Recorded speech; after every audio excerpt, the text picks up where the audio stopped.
but how quickly she could beat home. Here's a quote from Nancy Armour from the USA Today. Rousey fell victim to the same trap, caught up in her own hype. She took the over-the-top arrogance to the extreme, demeaning her opponents, manufacturing vendettas, threatening to beat up Kim Kardashian or anyone else who annoyed her. Rousey captured the sporting world's attention with her bad girl, I can beat Floyd Mayweather, greatest female fighter ever attitude. But now that we look back, did that attitude actually hurt her in the end? I think we got to back it all the way up to how she got to where she was. And part of that is because she's playing by a different set of rules as a female athlete. She can't just be good at her sport. She has to also manufacture headlines.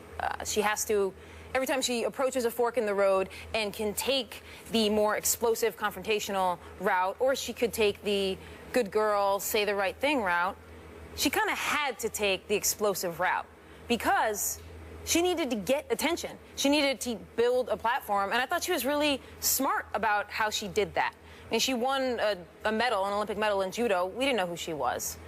Obviously, moving into a sport where it's also validating this type of confrontational behavior was helpful to her. I don't think she would have been saying the same things if she was in a basketball or a tennis. A lot of it was the climate of what MMA and UFC brings.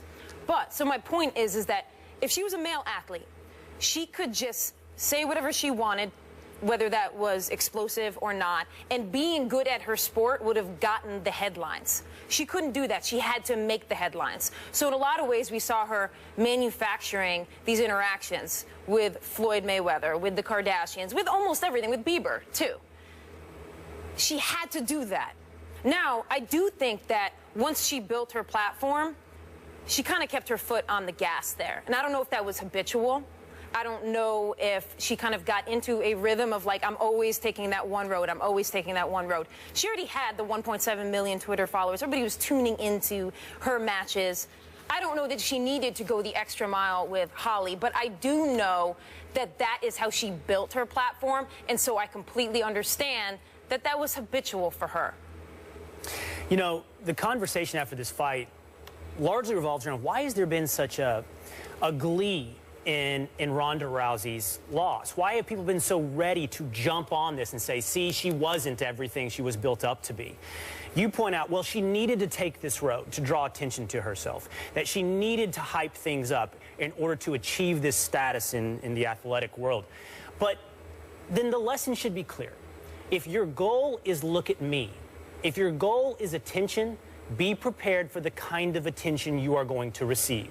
It will come with the positive, and it will come with the negative. And what Ronda Rousey is experiencing this week, what people are saying this week, is a direct result of the look at me she performed for weeks. Now, I think it's interesting the words that you used, that Nancy Armour used. You said she had to manufacture headlines with the Kardashians. Armour said that she was caught up in her own hype. Here is why people are responding so gleefully to her loss, because they don't like being sold a lie. And Ronda Rousey's excellence, or not, that's not fair. Ronda Rousey was excellent. Ronda Rousey as the world's greatest female athlete, Ronda Rousey as somebody who could beat Floyd Mayweather, was a lie. And so when people hear that over and over, I think they have a natural reaction to that, a natural negative reaction to that. They gravitate, I think, perhaps naively and hope, that they gravitate towards the truth. And Ronda Rousey, and not just her fault, by the way, external forces made up the lie. Dana White, for the sake of his organization, for the sake of his sport, built her up bigger than she was. The idea that she could beat Floyd Mayweather was absurd, and she played that up, that she could take Floyd Mayweather. And people wanted to believe that for a variety of reasons, including the fact it would be really awesome if a female athlete could whip a male athlete, especially one that has domestic violence issues, right? Who, by the way, hypes his own stuff beyond reality as well. That would be such a sweet little modern story of justice. But the problem is, it wasn't true. Ronda Rousey was great. She was not the greatest female athlete of our time. She wasn't the greatest female athlete on the face of the earth. That's a huge insult to people like Serena Williams.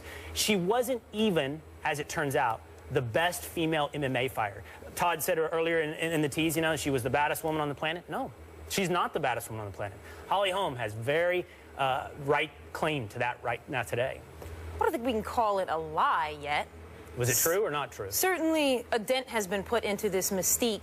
I don't think anybody was ever saying that she was never going to get beat. I think we like the spectacle of watching it, and I think we will like the spectacle of watching the rematch between Holly and Rousey. I don't think it's an out-and-out lie to say that she was one of the greatest female athletes, or I don't know why I'm using past tense, is one of the greatest female athletes. A lot of great athletes take losses. But the lie is how, you have to admit, Kate, the lie is how highly it was built up. It was sold to us. She participated in this. Could she have ever beaten Floyd Mayweather, honestly? Was that ever going to happen? If she can beat Floyd Mayweather? Yes. No, of course I don't. And I'm also not a proponent who thinks like women can play in the WNBA. But the reason she said she could, and this gets back to my original point, is that spotlights exist on male athletes. So when Mark Cuban said Brittany Griner could play in the NBA, that's because the spotlight is on the NBA, so of course they're going to entertain that because they want to jump into that spotlight. The same thing was happening with Rousey there. When people were putting spotlights on certain things, she wanted to be a part of those conversations to build up this brand. Now, I think there was a little bit lacking in terms of the depth of quality of MMA fighters that we weren't talking about enough, and certainly the progression in its evolution of women's MMA. It's kind of like 50 years from now, I'm assuming there will be a wealth more of MMA fighters, and Ronda Rousey will be seen more as like a pioneer who played and fought at a time where the depth wasn't there. But that doesn't, all she can do is fight in the moment she's in. So I don't think that completely distracts her. I think it's a little much to say she's a lie at this point. Certainly. Well, it wasn't true. Well, what wasn't true exactly? That she could beat any human anywhere ever? If you really believed that and didn't see that that was part of a UFC MMA hype, well, then you're kind of responsible, too, for buying into that and being a little gullible. I think a decent parallel for Ronda Rousey right now is Mike Tyson. Mike Tyson, for years, was sold as the baddest man on the planet, one of the greatest boxers of all time, perhaps the greatest boxer of all time. And I don't know if you've seen the latest 30 for 30 on Chasing Tyson, but right there, under his nose the entire time was Evander Holyfield. The truth was, Evander Holyfield was the best fighter on the planet during that entire time. And Mike Tyson was way overhyped. Ronda Rousey, fairly similar. The question that we have on the screen is, was she too arrogant? And if you watch the fight itself, she didn't realize that she was getting beat. She had in her mind, I should be able to dominate this girl.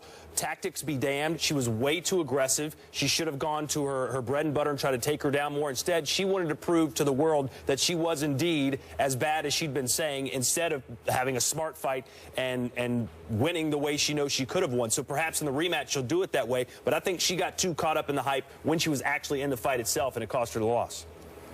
Could be.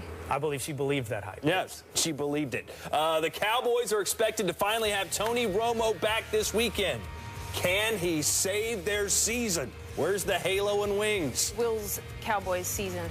Oh. And the Texans. Miracle. The Texans, too, you said? And a miracle. He's a polygamist. Not the Texans. Why are you so Texas-centric? Why? Where I'm from. Yeah, but you can't support another team from another state? There's strict rules on that, Todd. We can go over what those rules are, but there are very strict rules on when you live in New York now, so you're...